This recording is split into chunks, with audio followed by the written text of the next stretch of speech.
Salut toi! Dans Un jeu de ouf, je te présente l'un des jeux de la marque Loki. Et aujourd'hui...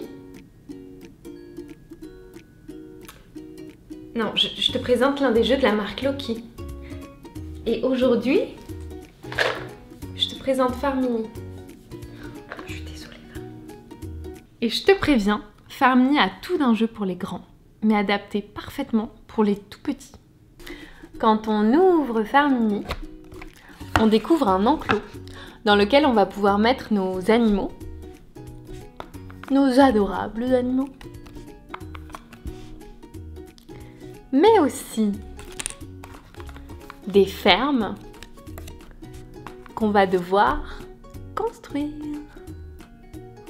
Alors Farmini, c'est un jeu de connexion. Tu sais, les jeux de connexion, c'est des jeux où tu vas placer des cartes les unes à côté des autres pour former un paysage. Et là, dans Farmini, on va construire des champs tout autour de notre ferme. Dans Farmini, tu vas retrouver des mécaniques que tu aimes dans tes jeux de grands, mais qui sont adaptés pour les plus petits, parce que ton enfant pourra jouer à Farmini à partir de 5 ans. Ce qui fait que le jeu est assez évolutif. En fait, ton enfant va découvrir au fur et à mesure des parties les subtilités du jeu. Et du coup, il va aimer y jouer longtemps. Farmini, c'est un jeu qui demande de faire des choix. D'abord, le choix de la carte que tu vas jouer en début de tour. Tous les joueurs ont accès à la même rivière de cartes, c'est-à-dire qu'ils ont accès aux 4 mêmes cartes. Donc là, tu vas peut-être privilégier un animal, ou alors peut-être que tu vas privilégier un champ pour agrandir ta ferme. Ou peut-être que tu vas préférer choisir la carte qui plairait le plus au joueur suivant, rien que pour l'embêter. Ensuite, tu vas devoir choisir où tu places cette carte. Est-ce que tu choisis de fermer cet enclos ou d'agrandir celui-là? Est-ce que tu décides de mettre ce cochon dans cet enclos ou alors de le mettre avec cette petite poule? Farmini te propose plusieurs façons de faire des points, comme un vrai jeu de grands.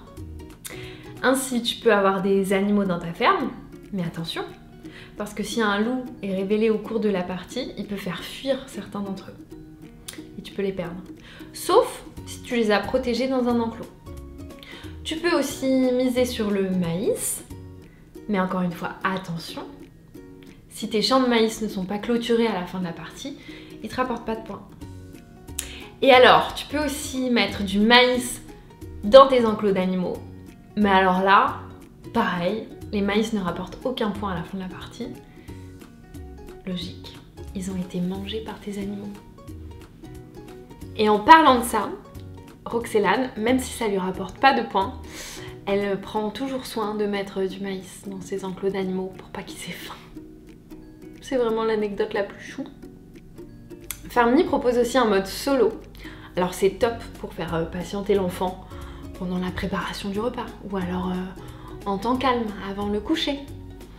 Et puis du côté des enfants, ça leur permet de peaufiner leur stratégie et d'éclater les parents à la prochaine partie.